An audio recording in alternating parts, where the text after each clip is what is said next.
और अभी तक आप लोगों के हुआ भी नहीं है। तो यहाँ पे ध्यान से सुनना।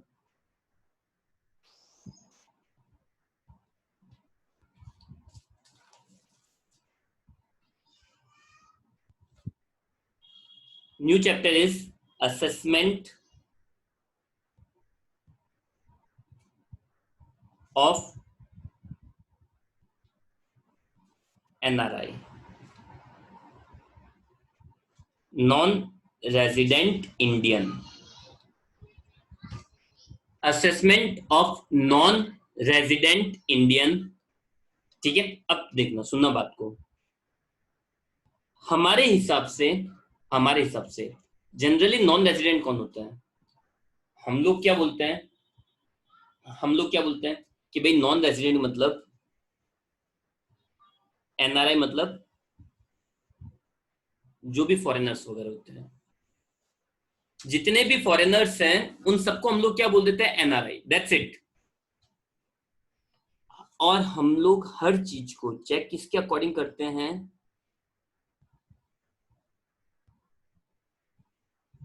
सिटीजनशिप के अकॉर्डिंग। हम लोग किसी भी चीज को चेक किसके अकॉर्डिंग करते हैं? सिटीजनशिप के अकॉर्डिंग। अगर अगर कोई अमेरिका का पर्सन है, हम लोग उसको नॉन रेजिडेंट बोल देंगे। यूरोप का पर्सन है, फ्रांस का है, चीन का है, ऑस्ट्रेलिया का है, हमारे लिए सारे एनआरआई है।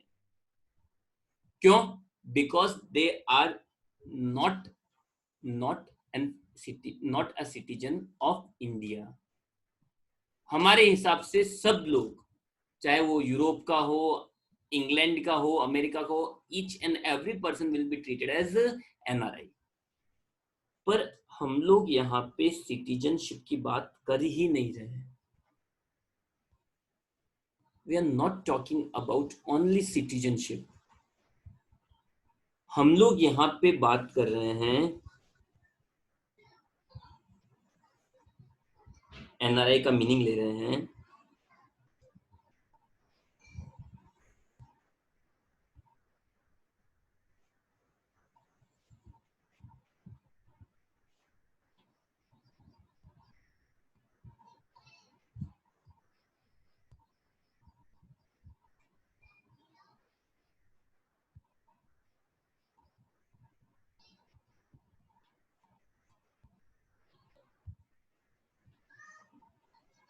हम लोग यहाँ पे टारगेट करेंगे केवल और केवल हमारे टैक्स पर्पस को। So if I if I से कि अगर अगर कोई अमेरिकन बंदा है, वो भी रेजिडेंट हो सकता है। और अगर कोई इंडियन बंदा है, it can be non resident, और वो हम लोग केवल और केवल टैक्स पर्पस के अकॉर्डिंग चेक करेंगे, ना कि हमारे सिटीजनशिप के अकॉर्डिंग।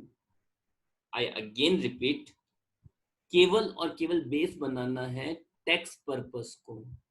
अब टैक्स पर्पस को बेस बनाने के लिए नॉन रेजिडेंट की डेफिनेशन क्या है?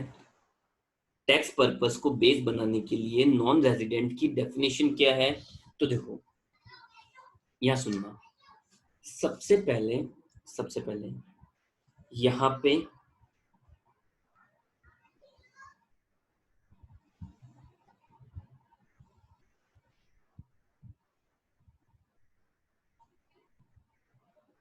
Any person, sorry,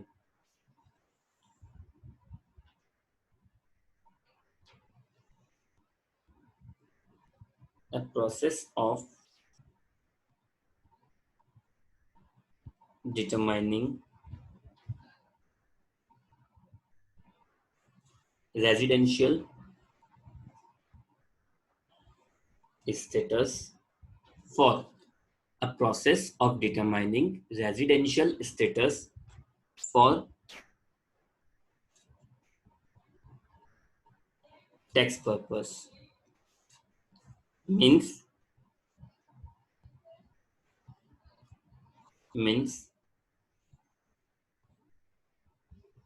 which incomes are chargeable or not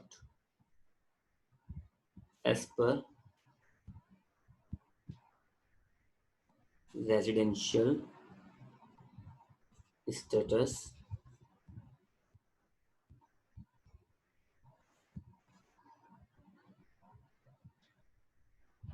ignore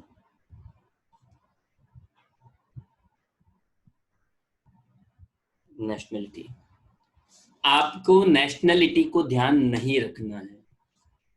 the keywords are ignore nationality. Nationality को जाने दो, वो मैटर ही नहीं करती आप लोगों के लिए।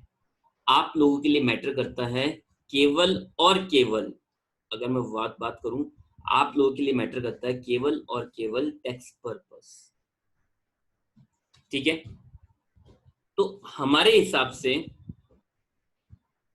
टाइप ऑफ पर्संस क्या क्या होते हैं?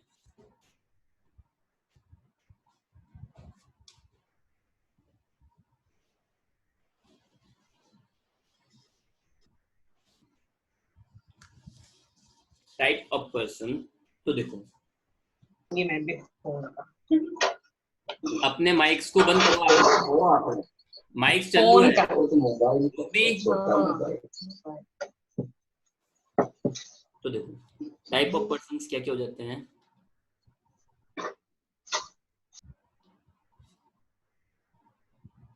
टाइप ऑफ पर्सन, पहला, हम लोग ज्यादा डीप में नहीं जा रहे, हम लोग हमारे काम की चीजें समझ रहे हैं। एक्चुअली जो मेजर पार्टीशंस है, एओपी बीओआई, इन सबको हम छोड़ रहे हैं अभी। Individual, HUF, firm, and the last and final company. ये चार हमारे मेन पर्सन होते हैं, एओपी बीओआई, लोकल अथॉरिटीज। ये सब हम लोग भी डिस्कस नहीं कर रहे हैं, ठीक है। तो first we are talking about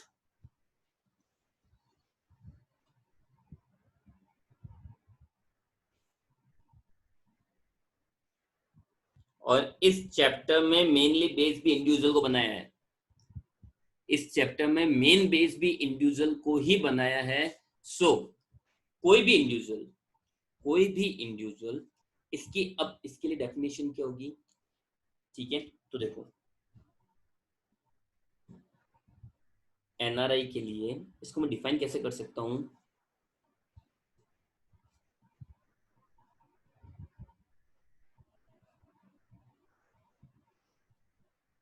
person या सिटीजन ऑफ इंडिया, और या पहला सिटीजन ऑफ इंडिया है, या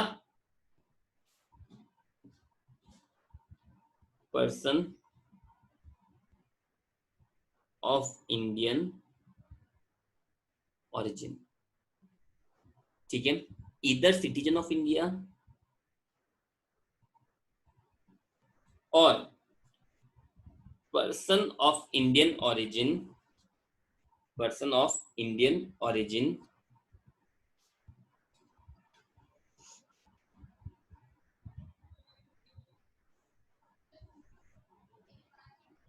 और वो कौन है?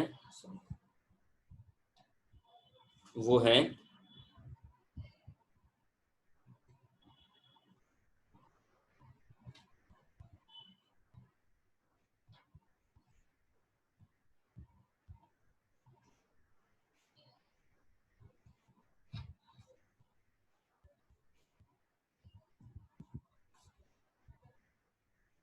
चलो, तो यहां से कीवर्ड्स क्या क्या मिला आपको सुनना।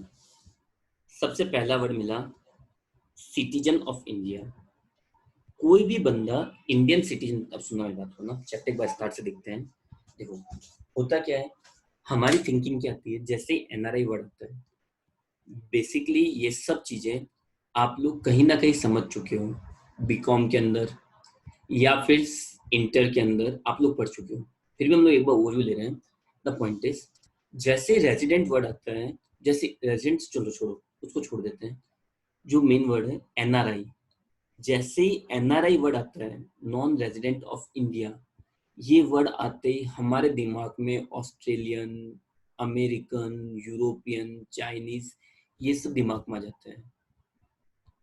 जैसे ही एनआरआई मैं बोलता हूँ कि मेरा फ्रेंड एनआरआई है, तो आपके दिमाग के अंदर सीधा स्ट्राइक करेगा कि कोई इंडिया के बाहर का बंदा है। हम लोग केवल लॉजिकल वे में चल रहे हैं, जो बेसिक चीज होती है।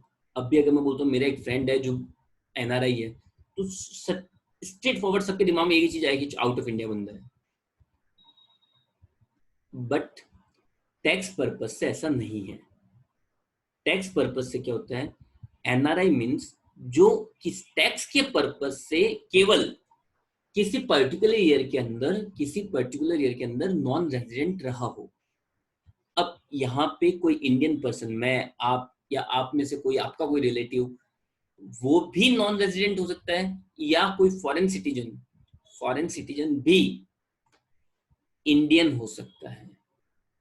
So first thing, we are not talking about nationality. तो पहली इस चीज को दिमाग से निकाल दो, हम लोग नेशनलिटी की बात कर ही नहीं रहे। हम लोग नेशनलिटी की बात तो कर ही नहीं रहे, हम लोग केवल और केवल टैक्स पर्पज से रेजिडेंशियल। अब आप पूछोगे क्या मतलब है, क्यों निकाल रहे हैं, क्या जरूरत है? जरूरत है। जरूरत क्या है वो सुनो। जरूरत ये है कि कौन सी इनकम उसके ऐड करनी चाहिए, कौन सी इनकम ऐड नहीं करनी चाहिए, वो सब ध्यान रखने के लिए ये चीज नेसेसरी है, इवन ज्यादा नेसेसरी है। कोई बंदा है, बाहर का बंदा है, फॉर एग्जांपल हम लोग क्रिकेट प्लेयर्स की बात कर लेते हैं। कोई आउट ऑफ इंडिया का क्रिकेट प्लेयर है, इंडिया में आया, इंडिया में इनकम अर्न करी और चले गया। इंडिया में इनकम अर्न करी मतलब इंडिया में मैन ऑफ द मैच मिल गया उसको, इंडिया के अंदर मैन ऑफ द मैच मिल गया, इंडिया के अंदर वो एड्स कर रहा है, ठीक है, टीवी एड वगैरह, एडवर्टीजमेंट वगैरह ये सब कर रहा है। तो वो सारी इनकम उसको हम लोग क्या करें, यहाँ पे टैक्स लगाए, या वो जिस कंट्री से बिलोंग करता है वो टैक्स लगाएंगे? कौन सी इनकम पे कब टैक्स लगाएं, ये जानना भी तो जरूरी है ना। और ये बिना रेजिडेंशियल स्टेटस जाने पॉसिबल नहीं है। एक सिंपल एग्जांपल लिया मैंने, तो जैसे बाहर के कितने डायरेक्टर्स होते हैं, मूवी बनाने के लिए इंडिया में आते हैं। बाहर के डायरेक्टर्स हैं, आउट ऑफ इंडिया के डायरेक्टर्स हैं, मूवी बनाने के लिए इंडिया में आए, वो इंडिया में ही रहे बहुत टाइम तक, इंडिया में सारा काम किया है, इंडिया में इनकम अर्न करी और चले गए फॉरेन। तो उन पे टैक्स लगना चाहिए था या नहीं लगना चाहिए था? उसी तरह से उल्टा चेक करो, इंडियन प्लेयर्स थे, इंडिया के जो एक्टर्स वगैरह थे वो आउट ऑफ इंडिया गए, वहां पे काम किया, वहां पे इनकम अर्न करी, तो वहां की गवर्नमेंट भी तो ये सपोज करेगी ना हम लोग वहीं पे टैक्स लगा लें। तो इंडियन गवर्नमेंट उस इनकम पे टैक्स लगाए या नहीं लगाए, और लगाए तो किस तरह से लगाए? क्योंकि कोई भी पर्सन हुआ, इवन आप अपने को लेके देखो, आपने आउट ऑफ इंडिया जाके कोई इनकम अर्न करी, आप लोगों ने आउट ऑफ इंडिया जाके इनकम अर्न करी। अब अगर वो वहां की गवर्नमेंट बोले हमारे को भी टैक्स दो, और इंडियन गवर्नमेंट बोले हमारे को भी टैक्स दो, तो फिर क्या आप लोग उस इनकम को अर्न करना चाहोगे? बात वही पड़ गया, आपकी इनकम थी 1 लाख रुपए, उसमें से 50-60 हजार टैक्स से चले गए, 40 हजार मिले, इतनी तो मेहनत ही नहीं पड़, इतनी तो आपको मेहनत ही नहीं चलेगी। तो द पॉइंट इज, किस इनकम पर कौन सी गवर्नमेंट टैक्स लगाएगी वो डिसाइड करने के लिए रेजिडेंशियल स्टेटस डिटरमाइन करना कंपल्सरी होता है। सो 3 keywords, we are determining residential status only for tax purpose, we are determining residential status only for tax purpose, we will not consider nationality, we will not consider nationality, and third, ये सब कुछ हम लोग income income की chargeability के लिए कर रहे हैं और कोई हमारा ऑब्जेक्ट नहीं है। these 3 keywords, which 3 keywords? First हम लोग जो भी कैलकुलेशन कर रहे हैं वो टैक्स पर्पज से कर रहे हैं, नेशनलिटी का ध्यान नहीं रखना है, और तीसरा कौन सी इनकम टैक्सेबल है और नहीं है वो मेनली चेक करना है। ओके, डन, ठीक है। टाइप ऑफ पर्सन काफी सारे होते हैं, हम लोग जो डिस्कस करने वाले इस चैप्टर के अंदर वो ये 4 हैं, individual, HUF, firm and company. उसमें भी 80% वेटेज केवल इंडिविजुअल का रहेगा, बाकी 20% में एचयूएफ, फर्म और कंपनी। 20% के 90% वेटेज इंडिविजुअल का रहेगा, बाकी 10% के अंदर हम लोग एचयूएफ, फर्म और कंपनी देखेंगे, केवल डिस्कस करेंगे। भाई को इतना मेजर इनका इफेक्ट नहीं होता है, ठीक है। चलो, तो पहला टॉपिक हमने उठाया इंडिविजुअल। पहला टॉपिक हमने क्या उठाया? इंडिविजुअल। तो अब इंडिविजुअल में क्या होता है? तो इंडिविजुअल देखो, सिटीजन, इंडिविजुअल के अंदर, सॉरी,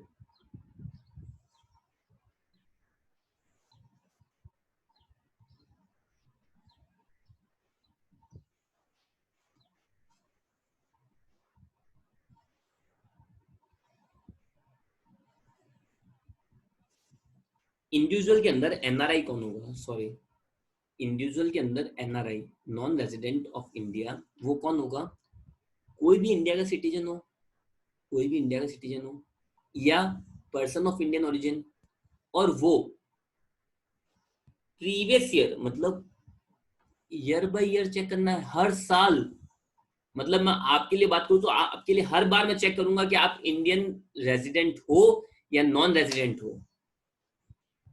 तो the point is, citizen of India या person of Indian origin remain non resident in India in the previous year, non resident in India in the previous year, then he will be treated as NRI.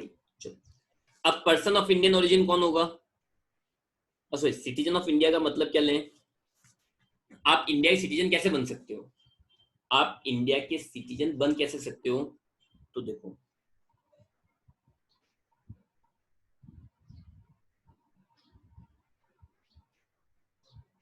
By birth, by birth, अगर आपका जन्म India में हुआ है तो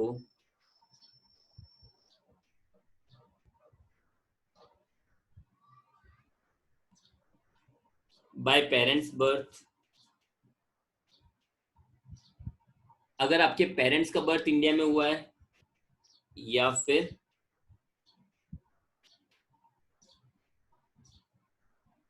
green card. तो in that case आप कौन माने जाओगे? Citizen of India. अब पर्सन ऑफ इंडियन ओरिजिन, इसमें क्या आता है? जैसे एक बंदा ले लेते हैं, कोई भी मिस्टर ए, ठीक है, मिस्टर ए। अब मिस्टर ए के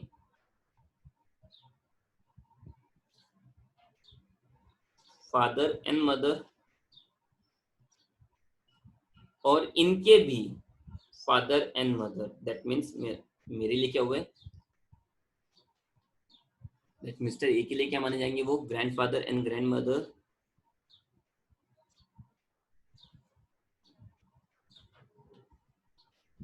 ठीक है, अगर इनमें से किसी का भी, इनमें से कोई भी बॉर्न इन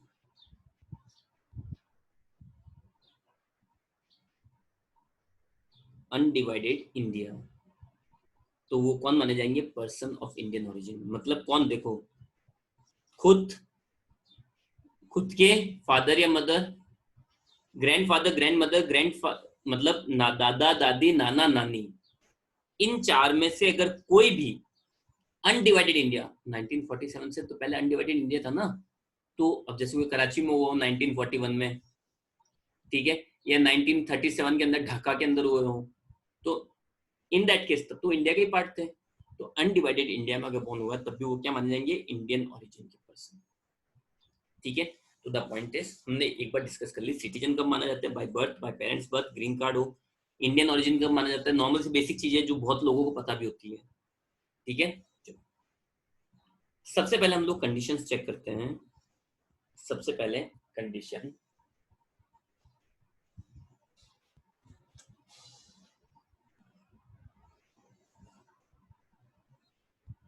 ग्रीन कार्ड। अभिनव, ये भी समझाना पड़ेगा, ग्रीन कार्ड मतलब किसी से शादी कर लो। निक जोन्स ने प्रियंका चोपड़ा शादी कर ली,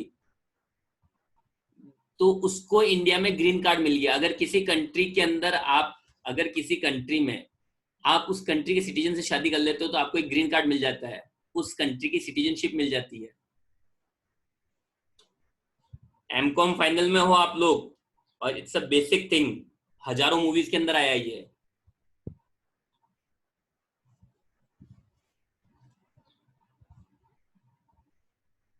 ना।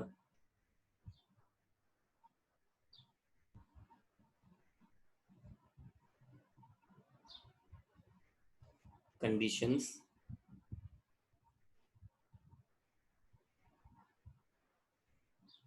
to determine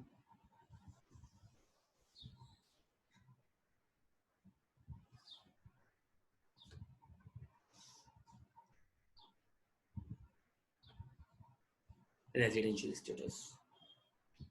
ठीक है, तो देखो कंडीशंस क्या क्या हैं, कंडीशंस क्या क्या हैं, तो ध्यान से सुनना।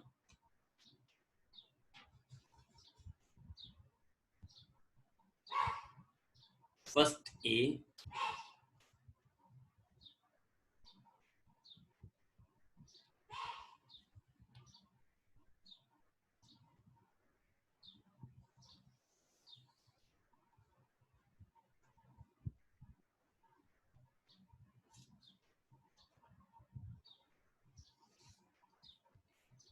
ठीक है, stay in India at least 182 days in previous year.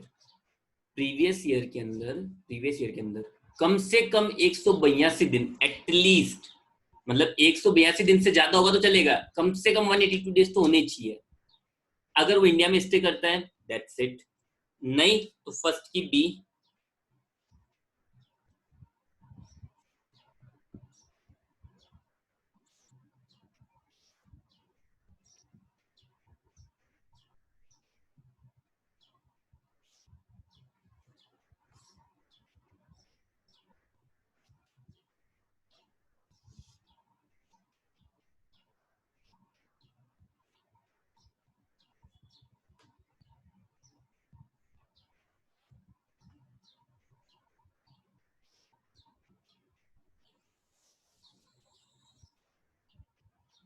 तो देखो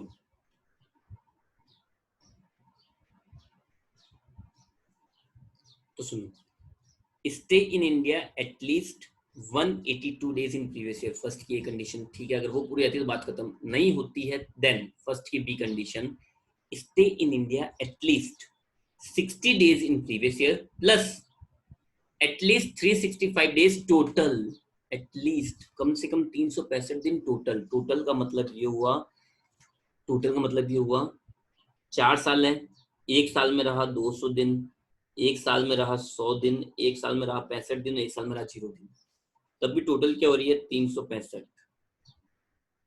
2 साल में 200 200 रहा और 0 0, तब भी टोटल क्या हो जाएगी 400। द पॉइंट इज टोटल 365 या उससे ज्यादा होनी चाहिए। ये मैटर कहीं भी नहीं कर रहा है किसी एक साल में पर्टिकुलर से, कैसे भी करके एक बंदा था 3 0 0 0 और 365 थे, तो टोटल कितनी हुई 365। तो कम से कम पिछले 4 साल की टोटल, प्रीवियस ईयर से पहले के 4 इयर्स की टोटल अगर 365 है तो कंडीशन सेटिस्फाइड। तो देखो कंडीशन फर्स्ट भी क्या बोल रही है, इंडिया में रहे कितने दिन, प्रीवियस ईयर में तो कम से कम 60 दिन और उससे पहले के 4 साल में कम से कम 365 दिन। आई बात समझ में? तो ये तो ही फर्स्ट कंडीशन। फिर second condition,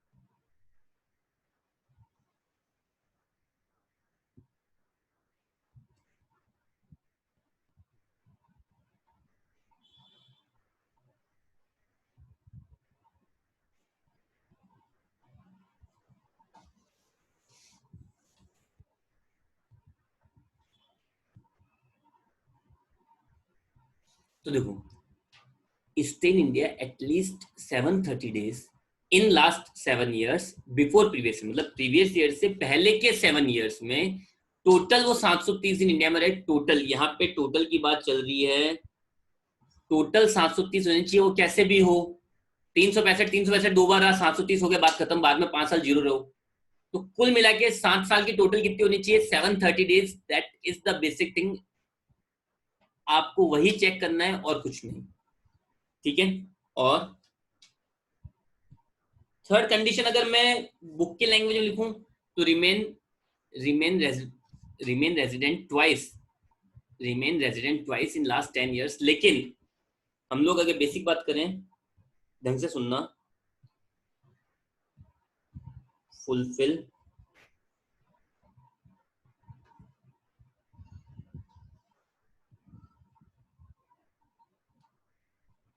first condition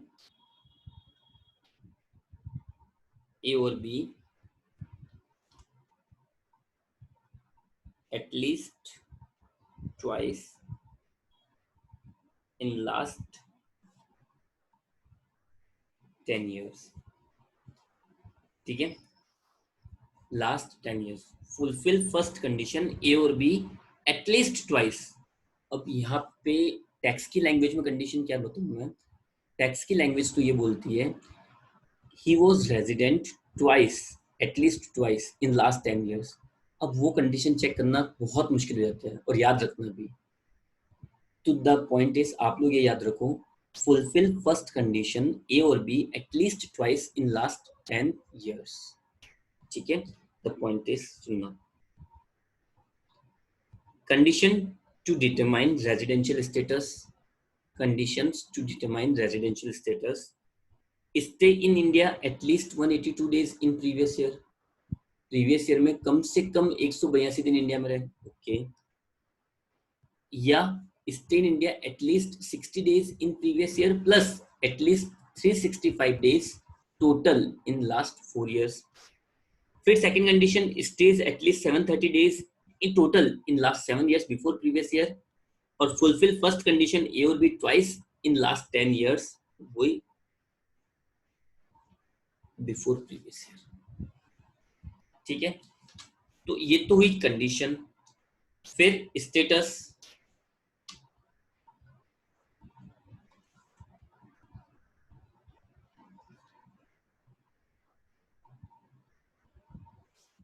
status, ठीक है। तो स्टेटस को मैं यहाँ पे दो मेन पार्टीशन में डिवाइड कर देता हूं।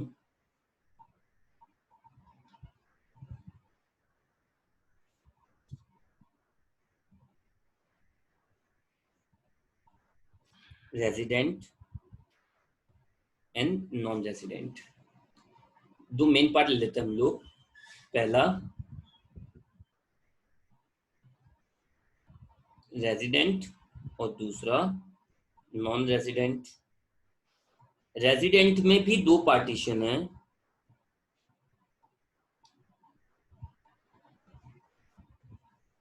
Ordinary and not ordinary. तो देखो, ऑर्डिनरी रेजिडेंट का माना जाएगा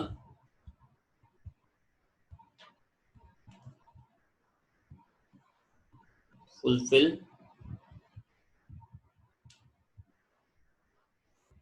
all the conditions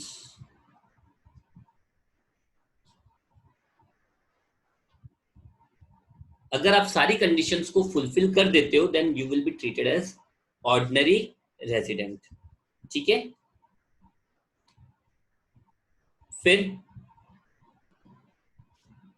fulfil first but अगर कोई बंदा फर्स्ट को फुलफिल कर देता है, सेकंड या थर्ड को नहीं कर पाता है, then he will be treated as resident but not ordinary resident, resident but not ordinary resident। तो देखो, अगर आप लोग ये फर्स्ट सेकंड थर्ड तीनों कंडीशन पूरी करते हो then you will be resident and ordinary resident. First पूरी करते हो, सेकंड थर्ड नहीं कर पाते हो, then you will be resident but not ordinary resident. और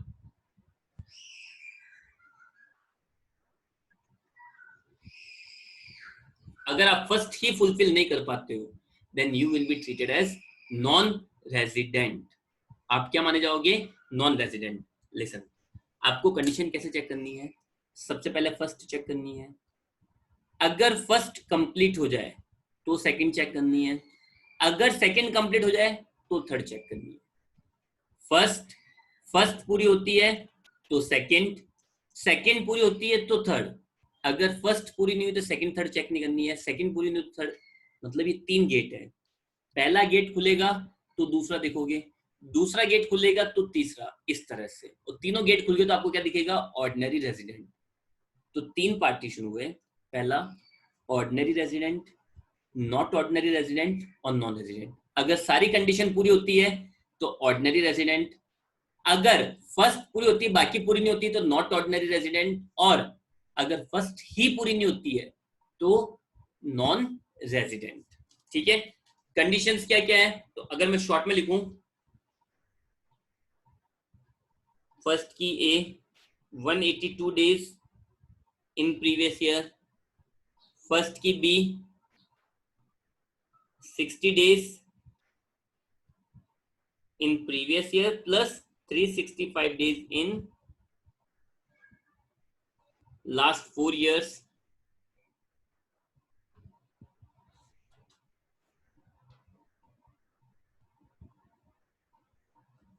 ठीक है, second condition 730 days in last 7 years, and third condition fulfill first twice in last 10 years. That's it.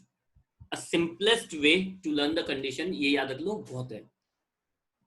182 days in previous year, 60 days in previous year plus 365 days in last 4 years, 730 days in last 7 years, and fulfill first condition twice in last 10 years. That's it, simple. ठीक है, कुछ note है।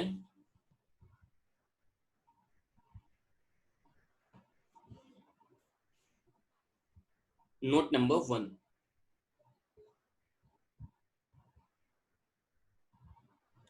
ठीक है, note number 1 क्या?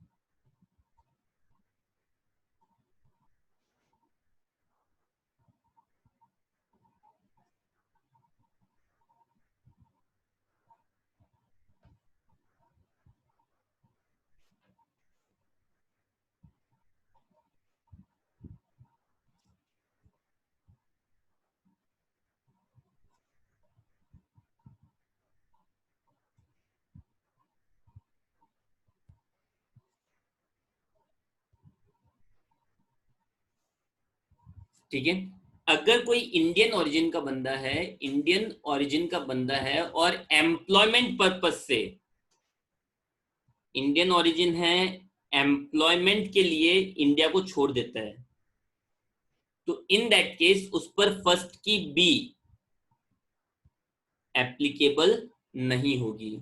तो अगर Indian origin का बंदा है और एम्प्लॉयमेंट के लिए इंडिया से बाहर जाता है तो उस पर फर्स्ट की बी कंडीशन एप्लीकेबल नहीं होगी। ठीक है, उसके बाद में सेकंड,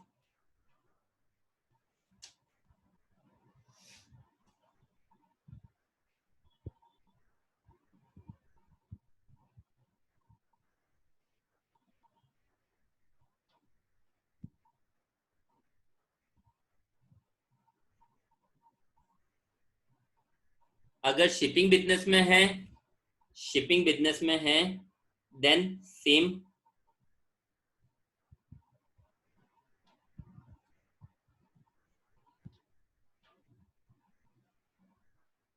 उस पर भी कंडीशन फर्स्ट बी एप्लीकेबल नहीं होगी।